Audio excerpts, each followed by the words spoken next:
Nabi Muhammad itu sebelum hijrah punya majelis taklim, namanya Darul Arqam.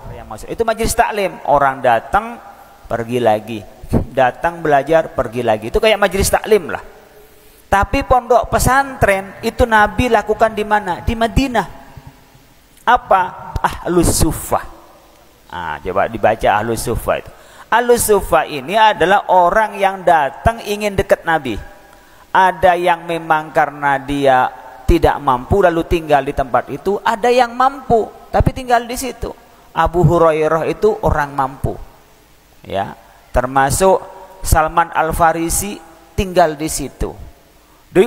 Ada mengatakan 70, ada mengatakan sampai 400 yang tinggal di emperan Masjid Nabawi bagian belakang pada saat kiblat itu berubah dari Baitul Maqdis ke Baitullah.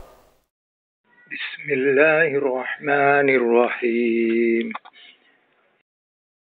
Alhamdulillah, saya senang, benar, saya tuh bahagia masjid bikin kajian begini. Saya pikir saya mau ceramah. Itu bikin kajian begini lebih deep ya, lebih mendalam ya ketika kita bicara kajian. Beda kajian dengan pengajian. Kalau di Malaysia itu ketepatan doktor saya Malaysia itu kalau pengajian itu ya di sana sama dengan kajian. Kalau kita kan beda, kajian adalah pendalaman, kalau pengajian adalah tabligh akbar.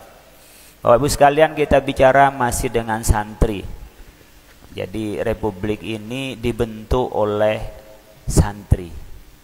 Ini bukan asal klaim. Ya, datangnya Islam itu warnanya hanya dua. Warna pendakwah dari Gujarat, dikenal dengan Wali Songo. Yang kedua adalah para kiai yang belajar ke Timur Tengah kemudian kembali. Jadi dua saja. Yang pertama itu ketika para Wali Songo dakwah ke Indonesia membawa Islamnya, dan itu modelnya model fikih sufistik. Fikih tapi ada sufinya. Yang bisa menghadirkan orang banyak itu kalau warnanya sufi. Kalau warnanya intelektual itu memang nggak banyak. Makanya NU itu kenapa banyak? Karena fikihnya sufi. Kalau Muhammadiyah itu fikihnya nggak dekat sufi. Intelektual saja. Maka Muhammadiyah nggak lebih besar dari NU gitu. Ini klasifikasinya. Dan biasanya kalau pengajian-pengajian sufi itu pasti full. Tapi kalau pengajian-pengajian fikih intelektual, kita biasanya memang terbatas, nggak terlalu banyak biasanya. Ini coraknya. Jadi dulu pertama kali pesantren itu berdiri memang tidak ada yang sejarawan yang pasti pesantren mana yang pertama. Ya, macam-macam lah. Ada yang mengatakan ada pesantren di Madura, Pamekasan. Ya. Tapi yang banyak orang bicara adalah paling tua pesantren Sunan Ampel. Raden Rahmat itu adalah orang pertama yang masjidnya dipakai, kemudian mengajarkan dari berbagai daerah orang datang, kemudian karena datangnya itu orang berbagai daerah tidak bisa pulang, bikin pemondokan, disebut dengan pondok. Jadi kalau Clifford Geertz itu menyebutkan pesantren itu ada 4 rukunnya. Rukunnya itu ada 4. Yang pertama harus ada kiainya, yang kedua harus ada santrinya, yang ketiga juga harus ada masjidnya, yang keempat harus ada pengajiannya. Itu 4 itu. Makanya sekarang boarding school itu nggak bisa disebut pesantren, karena boarding school nggak ada kiainya. Ya, bikin semua ditiru dari pesantren oleh boarding school. Kitabnya ada, bahkan tahfidnya ada, tapi nggak bisa disebut pesantren. Kenapa? Karena nggak ada figur kiainya. Jadi membedakan pesantren dengan lain pesantren itu sesama berasrama, itu kayak seperti Karisma Bangsa yang sekolahnya dari Turki, kelompoknya Fathullah Gulen, itu nggak bisa disebut pesantren. Kenapa? Nggak ada kiainya. Itu bedanya pesantren dengan Raden Rahmat Sunan Ampel itu pertama kali menurut sejarah pada awal abad ke-14. Mulai abad 13, awal 14 itu mulai ada. Kemudian orang mengatakan pesantren itu awalnya dari budaya Hindu. Hindulah yang punya tempat digodok seperti santri atau santrik itu. Santrik itu kan artinya mengaji kitab suci. Mengaji. Santri itu mengaji kitab suci. Di Sanskerta bahasanya. Yang dipakai oleh kita menjadi santri. Itu berasal dari Hindu karena dulu Hindu itu ada asramanya, lalu ada orang-orang yang akan menjadi kader-kader agama itu diasramakan. Tapi kalau menurut saya bukan dari Hindu, ketepatan kalau sama barangkali ya sama. Tapi asalnya adalah dari Nabi Muhammad SAW. Ada sunnahnya. Nabi Muhammad itu sebelum hijrah punya majelis taklim. Namanya Darul Arqam. Itu majelis taklim. Ada 40 orang saat itu yang dididik oleh Rasul ketika Rasul itu dakwah dengan secara sirron, secara diam-diam, tidak terang-terangan. Masih ngumpet belajarnya pada Nabi di Darul Arqam. Ya sampai akhirnya Umar bin Khattab masuk Islam, kemudian Nabi berdakwah secara jahron karena ada Sayyidina Umar yang masuk. Itu majelis taklim, orang datang pergi lagi. Datang belajar pergi lagi. Itu kayak majelis taklim lah. Tapi pondok pesantren itu Nabi lakukan di mana? Di Madinah. Apa? Ahlus Suffah. Coba dibaca Ahlus Suffah itu. Ahlus Suffah ini adalah orang yang datang ingin dekat Nabi. Ada yang memang karena dia tidak mampu lalu tinggal di tempat itu, ada yang mampu tapi tinggal di situ. Abu Hurairah itu orang mampu. Ya. Termasuk Salman Al-Farisi tinggal di situ. Ada mengatakan 70, ada mengatakan sampai 400 yang tinggal di emperan Masjid Nabawi bagian belakang pada saat kiblat itu berubah dari Baitul Maqdis ke Baitullah. Kemudian Nabi memerintahkan apa? Nabi memerintahkan ujung sana, kan dulu tuh masjidnya nggak pakai atap. Karena di sana nggak ada hujan. Kalau di sini kan kalau nggak pakai atap ada hujan, Pak. Di sini harus ada atap meskipun nggak ada dindingnya. Tapi masjid di zaman Nabi itu ada dinding, nggak ada atap. Itu bedanya. Karena kalau di sini hujan, kalau nggak pakai atap banjir. Kalau di sana nggak ada hujan, yang penting dindingnya menutupi. Nah, ketika kiblat berubah dari Baitul Maqdis ke Baitullah, belakang oleh Nabi disuruh kasih atap untuk apa? Untuk tinggalnya orang-orang yang ahli suffah itu. Nah, Nabi dengan ahli suffah, orang yang mau tinggal di ahli suffah itu pasti datang dulu kepada Nabi Muhammad, kemudian tinggal di situ. Mereka tuh makan di situ. Dari mana makannya mereka? Nabi itu uangnya sendiri atau sedekah orang yang terima dari Nabi dikasihkan ke ahli suffah. Bahkan budak hasil dari perang saat itu oleh Siti Fatimah diminta untuk jadi pelayan Siti Fatimah, oleh Nabi ditolak. Dijual. Buat apa? Untuk biaya hidupnya Ahlus Suffah. Sahabat-sahabat didorong oleh Nabi untuk apa? Bersedekah kepada Ahlus Suffah. Ketika Nabi punya makanan di istri Nabi, diundang Ahlus Suffah untuk makan di istri Nabi. Apakah tidak itu pesantren? Pesantren kuno itu begitu. Datang ke kiainya, ke sawah bareng sama kiai, ngaji dengan kiai, pas besar pulang. Itu asli pesantren salafnya.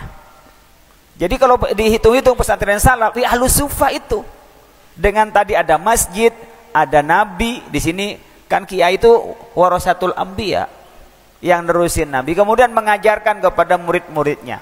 Murid-muridnya diajarin makannya bersama dengan gurunya. Maka kemarin Trans 7 itu karena nggak paham.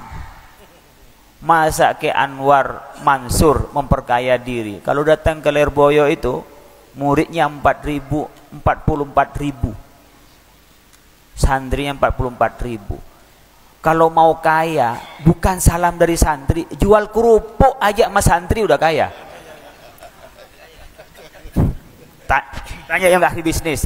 44.000 itu nggak usah pakai punya minimarket, nyiapin sabunnya aja untuk belanja bayar untuk sabunnya anak yang mau mandi ini. Untungnya jual sabun itu udah kaya kiainya. 44.000 ini kan pasti setiap minggu ada yang beli sabun. Minimal umpamanya setiap minggu itu yang beli sabun minimal 1.000 orang. 44.000. Jadi bukan dari salam, tapi coba kiai itu apakah memperkaya? Rumahnya sederhana. Hidupnya beliau itu hanya dengan mengajar itu. Kalau ketepatan umpamanya jalan dijemput ya, lalu kemudian naiknya mobil mewah, itu bukan milik kiai kok. Dan andaikan kiai punya pun, memang kenapa salahnya kiai kaya? Iya Prof, kan nggak apa-apa kaya kiai. Kadang-kadang kiai juga butuh kendaraan yang enak. Kan kiai itu maraton ini. Saya aja kesini nih maraton, sekarang ngisi, besok pagi jalan, siangan ngisi, malam ngisi, pulang nyampe Jakarta nggak pulang di rumah, nunggu di bandara karena pagi-pagi saya langsung ke Gorontalo. Saya muter-muter kemana-mana itu. Terus ketika kendaraannya nggak enak kan nggak bisa istirahat. Saya muter-muter kemana-mana sampai lupa sama istri. Istri ada di mana, apalagi mau beristri lagi, sampai lupa itu. Jadi sampai lupa jalan. Lah, itu disorot sama Trans 7, dianggap pesantren memperkaya diri, memperbudak. Siapa yang diperbudak? Kan sama aja dengan perusahaan umpamanya Pak Khairul Tanjung. Pak Khairul Tanjung datang tanda tangan uangnya miliaran. Yang jadi tukang sapu mulai pagi belum subuh datang, pulang setengah malam. Teman-teman yang liputan itu, saya pernah liputan banyak TV itu banyak Ramadan, jam 1 malam masih syuting, sampai pagi syuting itu. Sementara yang jadi pengusaha itu kaya. Mereka aja nggak disorot, le kiai ya. Ya. Kalau soal nunduk itu ada soal budaya. Saya ingin jelaskan. Tidak semuanya begitu. Pesantren saya nggak boleh anak-anak itu nunduk biasa aja. Salaman tegak aja sama kiai. Yang penting ikuti peraturan di pesantren. Nggak usah terlalu nunduk. Tapi di Jawa adatnya menghormati nunduk, ya sudah. Adat Jawa ya adat Jawa, nggak usah dilihat dari adat lain. Kalau satu adat dilihat dari adat lain nggak ada benarnya. Contoh pamannya, ketika ada seorang sahabat datang pada Rasulullah Shallallahu Alaihi Wasallam, ya Rasul, hati saya ini keras, nggak peka ya Rasul. Kalau punya hajat, kami nggak pernah tercapai ya Rasul. Gimana caranya biar kami ini punya kepekaan sosial, hati peka, kalau punya hajat terkabulkan? Sahabat nanya sama Nabi, apa kata Nabi? Imsah ra'sal yatim wa at'imul miskin. Resepnya 2. Ini bisa dipakai oleh kita, ibu bapak. Kalau punya hajat nggak pernah tercapai, ikuti 2 hal ini. Hatinya susah khusyuk kalau sholat, ikuti pesan Nabi. Pertama, imsah ra'sal yatim, usaplah kepala anak yatim. Wa at'imul miskin, yang kedua kasih makanlah orang miskin. Kata apa? Dua-duanya nyantunin orang. Karena apa? Karena budaya Arab, orang yang pegang kepalanya itu karena sayang. Ibu bapak, kalau ada orang Arab marah, pegang kepalanya. Pasti berhenti. Ini tanya beliau nih, di Mesir tuh marah-marah pegang kepalanya, diem Pak. Kalau pegang kepala belum berhenti juga, pegang dagunya, diginiin, jenggotnya diginiin, itu tanda sayang. Tapi coba itu dipakai di Indonesia Pak. Ya, ada orang marah, kemudian dipegang kepalanya Pak, insya Allah ditempeleng Pak. Budaya di sana dipegang kepala, maka itu adalah sayang. Maka kalau kita nyantuni anak yatim, kenapa diusap Pak? Itu karena imsah bahasanya. Padahal kalau diusap saja nggak disantuni ya nggak baik Pak. Diusap aja kepalanya anak yatim. Ini orang kalau memahami agama cara tekstual itu banyak salahnya di situ. Imsah itu artinya sayangi, santuni itu anak yatim itu dengan cara diusap kepalanya. Maka ketika ngasih diusap, dikasih diusap. Diusap itu artinya sayang menurut budaya Arab. Budaya di sini Pak, kalau orang tua diusap kepalanya, masya Allah, ini kurang ajar orang ini. Kok pegang-pegang kepala orang?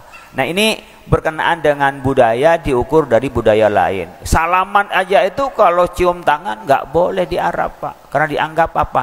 Nyembah orang. Yang bagus apa? Cipika-cipiki perlukan Pak. Itu yang bagus bagi mereka. Kalau salaman tegap begini Pak, nggak ada yang begini-begini, tegap itu. Ya walad atau begitu meskipun sama anaknya. Di kita begitu Pak, orang anak-anak, kurang ajar kamu ke orang tua, nggak menghormati. Intinya cara menghormati kembali pada budaya masing-masing. Nah, Bapak Ibu sekalian, kita ingin lanjutkan berkenaan dengan bagaimana pesantren itu memberikan warna. Awal-awal seperti Wali Songo itu sufistik fikih. Tapi ketika pada abad 19 pribumi sudah mulai punya uang, itu banyak yang berangkat haji. Pas berangkat haji itu tidak balik lagi, seperti Syekh Nawawi Al-Bantani, Syekh Khatib Al-Minangkabau, Syekh Mahfud Termas, kiai-kiai itu. Dia orang pribumi pergi ke Timur Tengah dan jadi orang alim. Nah, ini menjadi wajah baru Islam di Indonesia. Wajah barunya apa? Tidak lagi monoton sufi, tidak monoton, tapi sudah banyak fikihnya, akidahnya. Makanya tidak dihitung berapa pengikutnya, tapi karangan bukunya seperti Ki Hasyim Asy'ari itu karena orang-orang Indonesia yang belajar ke Timur Tengah dan balik ke Indonesia. Sambil belajar, sambil cita-cita memerdekakan Indonesia. Syekh Nawawi Al-Bantani itu pernah pulang 5 tahun, dipersekusi oleh Belanda. Jadi kalau banyak ulama kadang-kadang dipersekusi, ya, itu biasa. Udah pasti itu. Fitnahnya ulama itu kalau nggak dipersekusi pemerintah, dipersekusi oleh orang-orang jahil. Makanya Nabi itu diajari pertama akhlaknya oleh Rasulullah. Rasulullah diajari oleh Allah Subhanahu wa taala 3 cara. Ini bisa dipakai oleh kita. Disebut dengan khudhil afwa wa'mur bil urfi wa'rid anil jahilin. Ini pas buat kita hari ini. Pertama, khudhil afwa, jangan baperan. Maafin saja. Kalau ngedengerin media sosial, Masya Allah itu gedek itu Pak. Ya, kita bisa cepat tua, bisa stroke gitu. Kita yang kita lakukan dituduhkan ke kita, padahal dia yang tak beragama, ya, padahal dia yang tidak ngerti itu. Nggak ngerti tapi komentar, saya nggak pernah ngerti tapi menurut saya. Gimana nggak ngerti menurut saya gitu. Sekarang banyak begitu Pak, saya tidak tahu tentang itu tapi menurut saya. Tidak tahu kok menurut saya gitu. Memang kamu itu siapa? Kayak penting aja gitu. Kalau itu namanya hal yang umum nggak ada masalah, tapi ketika soal agama terus mengatakan menurut saya, lu siapa sih gitu? Wong kita ini al-dinu al-ilmu dinun fanzuru amma ta'khuduna dinakum. Ilmu itu agama. Harus ada sanad mata rantai dari siapa kita belajar ilmu itu. Tapi sekarang sudah hilang gara-gara apa? Karena ada syekhuna Google itu. Google ini bisa menghilangkan guru. Sekarang ada yang lebih cerdas dari Google, ngalahin Profesor Ilyas. AI Al-Mukarram wal Muhtaram, Profesor Doktor AI itu Pak. Itu di atas apa saja bisa. Anak-anak Gen Z itu bisa-bisa nanti nggak belajar sama Ustadz.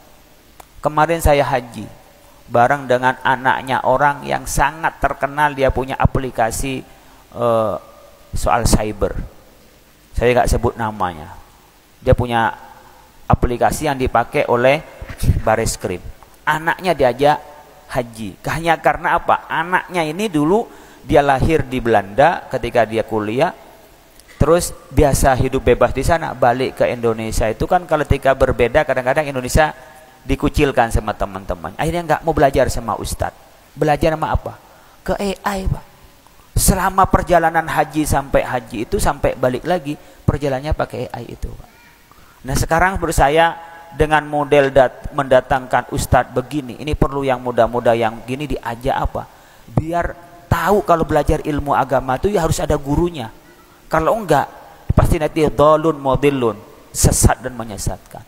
Disinilah pentingnya guru. Makanya dulu ketika ke Syekh Nawawi Al-Bantani pergi ke Mekah, balik di sini dipersekusi, balik lagi ke Mekah, tapi tidak berhenti di situ. Siapa? Syekh Ahmad Dahlan, pendiri Muhammadiyah, Ki Hasyim Asy'ari itu diluncurkan untuk merebut kemerdekaan di Indonesia.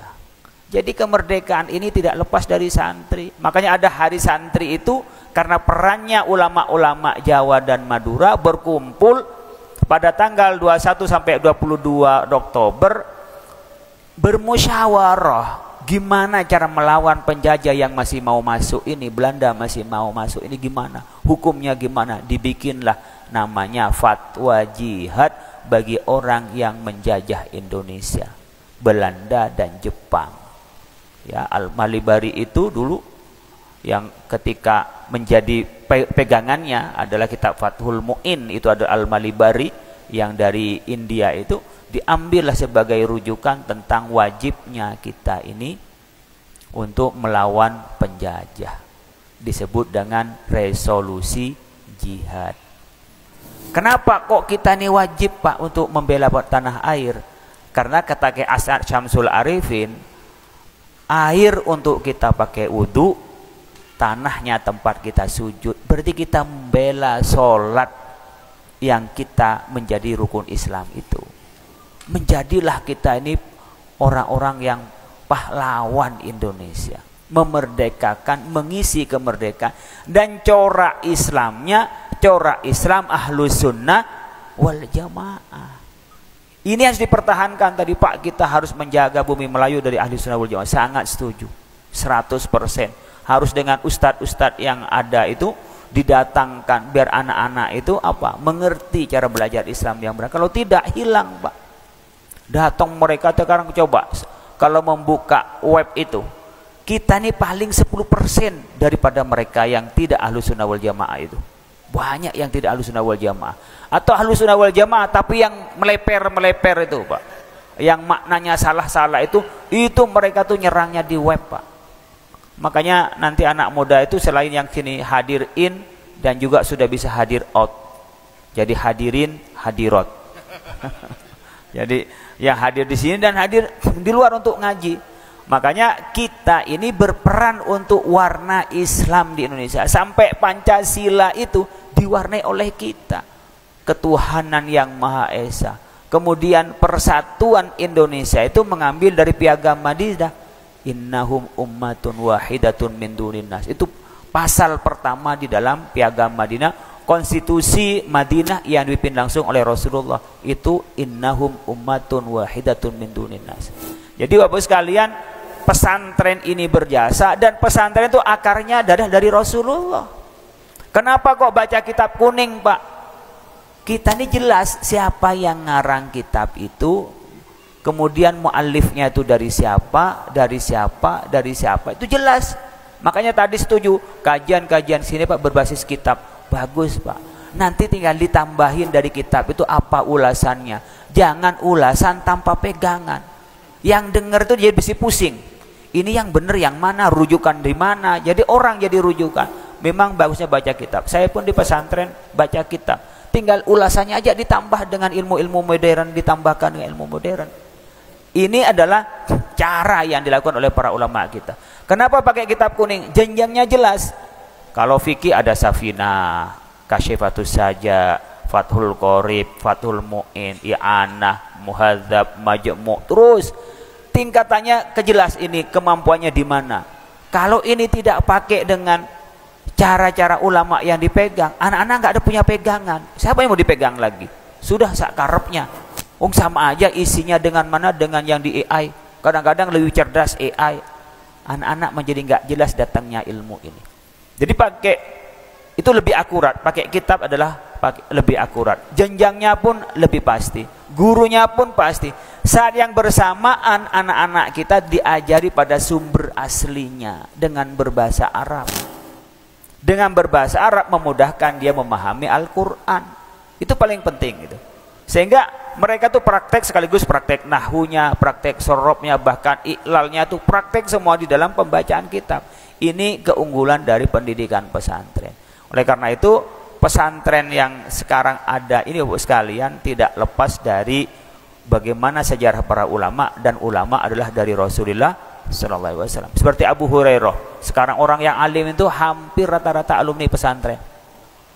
Kita lihat di zaman Nabi, siapa itu Abu Hurairah? Abu Hurairah itu adalah orang Yaman. Ya, dan dia adalah orang menjadi orang mampu, tapi memilih hidup sederhana di Ahlus Suffah itu.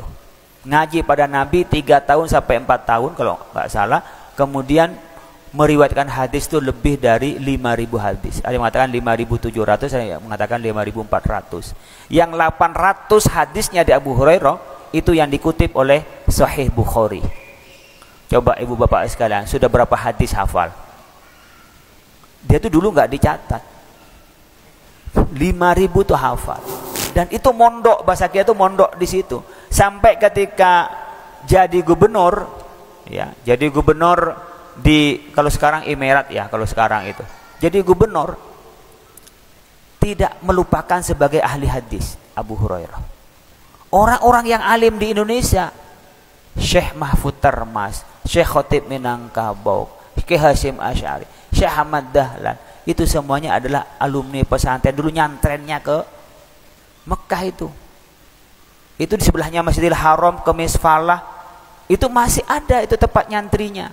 Jadi kalau sekarang ini Bapak sekalian orang menggempur pesantren karena tahu benteng pertahanan Indonesia moral dan agama adalah pesantren. Ini yang sedang digempur mulai dari dijelek-jelekin. Oh, pesantren banyak pelecehan seksual. Oh, pesantren itu ada yang macam-macam. Dan perlu diingat, ada yang bukan alumni pesantren, nggak ngerti pesantren, tapi bikin boarding. Nah, ini kita harus minta kepada Kementerian Agama, jangan pernah mengeluarkan izin pesantren kalau kiainya bukan alumni pesantren. Yang bisa kita pegang itu sekarang boardingnya sama, bahkan mungkin lebih mewah dan seterusnya, tapi nggak ada kiainya. Kalau bahkan mungkin nggak pernah belajar agama, dia mengkoordinir kayak panti asuhan, dinamakan pesantren. Bahkan orang tidak punya kecenderungan agama, akhirnya apa? Anak-anak yang dikumpulin di situ hanya dinodai saja. Ini yang banyak diisukan menjadi pesantren, kemudian pesantren seakan-akan rusak, tidak aman, macam-macam pesantren, bully, macam-macam berantak. Di luar itu lebih parah. Di luar lebih parah. Anak-anak juga bisa dilihat di SMP, SMA itu di luar itu yang sekolah di luar lebih parah. Sekarang kalau bicara amannya, ya di pesantren paling aman. Tapi lihat dulu kiainya itu siapa. Jangan asal pesantren. Oh, yang penting boarding, yang penting di sana ada hafalan. Tar dulu pesantren, kiainya seperti apa? Lah ini yang harus kita bijak. Jangan-jangan pesantrennya bukan Ahlus Sunnah wal Jamaah, jangan-jangan bukan dari kalangan santri. Nah, ini sekalian pesantren-pesantren yang ada. Jadi dulu pesantren salaf. Sekarang tipologi minimal ada 3 tipologi pesantren. Ada pesantren salaf yang hanya ngaji, tidak mereka itu mengadopsi dari kurikulum lainnya kecuali ngaji. Bahkan mungkin ada yang klasikal, kayak pesantren saya Sidogiri itu sampai sekarang ya masih salaf. Ya diajarkan ya kitab-kitab, nggak berubah, tapi dibikin kelas. Tapi ada lebih salaf lagi, nggak ada kelasnya. Pokoknya belajar aja.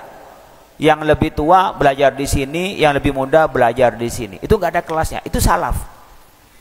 Nah, ini yang banyak orang nggak tahu tujuan pendidikan itu apa, Pak. Ya, banyak orang yang nggak tahu. Kenapa? Karena berpikir pendidikan sekarang itu untuk mendapat pekerjaan. Ketika memasukkan pendidikan, nanti kalau selesai jadi apa? Kalau selesai kerja di mana? Ini cobaan kita. Padahal intinya pendidikan itu di dalam Al-Quran adalah Iqra bismi rabbikal ladzi khalaq. Itu dalam Al-Quran. Membaca dengan menyebut nama Allah. Jadi kita bertauhid, berilmu, mengenal Allah. Mengenal Allah itu jangan dengan apa? Bismi rabbika, dengan kalimat-kalimat, lafaz-lafaz dalam Al-Quran. Tapi bisa juga alladzi khalaq. Bismi rabbikal ladzi khalaq. Khalaqal insana min 'alaq. Iqra wa rabbukal akram alladzi 'allama bil qalam. Bisa membaca dari tulisan para ulama, bisa dengan cara meneliti. Meneliti yang paling dekat untuk mengenal Allah apa? Meneliti anatomi manusia. Makanya ibu bapak sekalian, kedokteran dianggap adalah yang paling bergengsi ilmunya. Karena apa? Bicara anatomi manusia. Ibnu Sina itu adalah orang yang penemu bedah pertama. Al-Khawarizmi itu adalah orang yang menemukan pertama kali konsep aljabar, yang sekarang Al-Khawarizmi disebut dengan namanya algoritma. Algoritma itu adalah Al-Khawarizmi. Daerah kelahirannya ada di Uzbekistan, Irak Utara, sekarang namanya Uzbekistan, yang sekarang tempat kuburannya kuburannya Imam Bukhari di Uzbekistan. Jadi umat Islam dulu Bapak sekalian kalau belajar itu ya belajar tentang mengenal Allah dari kitab-kitab, dari apa yang ada. Al-Khawarizmi produk dari mana? Produk pesantren namanya Baitul Hikmah, yang dibangun perpustakaan itu zamannya Harun Ar-Rasyid. Jadi alumni pesantren, saya ingin bicara soal alumni pesantren dan bagaimana pendidikan itu sendiri. Iqra bismi rabbikal ladzi khalaq. Maka disebutkan dalam Al-Qur'an, wa ma kanal mu'minun yanfiru kaffah falaula nafara min kulli firqatin minhum ta'ifatun liyatafaqahu fid din wal yunziru qaum idza ra'ayhim la'allahum yahdharun. Mutafaqqih fid din. Jadi ada orang yang memang belajar umum, ada yang namanya mutafaqqih fid din. Ini tujuan pendidikan. Tapi sekarang semuanya dibikin sama. Pokoknya kalau pendidikan harus matching dengan dunia kerja. Dia nanti mau kerja di mana? Enggak semua pendidikan untuk bekerja. Tapi ada pendidikan adalah untuk alim dan membangun moral. Ya, itu yang orang lupa. Semuanya diarahkan untuk pendidikan profesi, pendidikan vokasi. Nih besok saya di Gorontalo tuh soal mismatching. Nah, jadi tidak matching antara pendidikan dengan angkatan kerja. Karena apa? Pendidikan itu dipakai hanya untuk bagaimana bekerja, bukan bagaimana berkarya dan bagaimana mengenal Allah. Tidak dididik untuk menciptakan lapangan kerja, tetapi dia dididik untuk menjadi pekerja. Nah, kalau ini sudah mulai miring ini Bapak-Ibu sekalian. Kita sudah mulai miring dari tujuan pendidikan, dan Indonesia hanya mencetak adalah orang-orang yang akan jadi kuli, orang-orang yang hanya menjadi pekerja. Tidak dicetak orang yang akan menjadi pemikir, menjadi penjaga moral, menjadi orang alim. Boleh yang sebagian adalah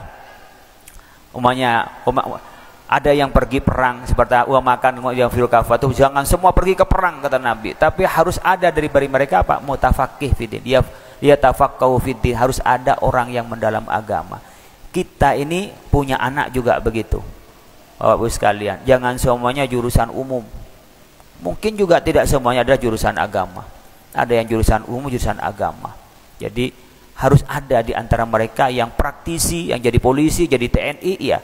Tapi jangan lupa harus ada yang jadi orang yang mutafaqqih fiddin. Oh, anak saya sudah terlanjur Pak, di luar semua nih, belajarnya umum semua, nggak agama. Bagaimana? Bikin lagi yang sekolah agama. Tinggal nambah lagi. Ya. Kan gampang nambah, malam Jumat sunnah, malam lainnya wajib itu ya. Jadi tinggal nambah saja, banyakin kader-kader kita, ada yang bagian itu harus berwarna-warni di dalam rumah itu tentang ilmunya, tapi semuanya adalah ilmu Allah. Ini Bapak-Ibu sekalian sebagai pengantar dari diskusi pada kesempatan kali ini. Terima kasih. Assalamualaikum warahmatullahi wabarakatuh. Waalaikumsalam.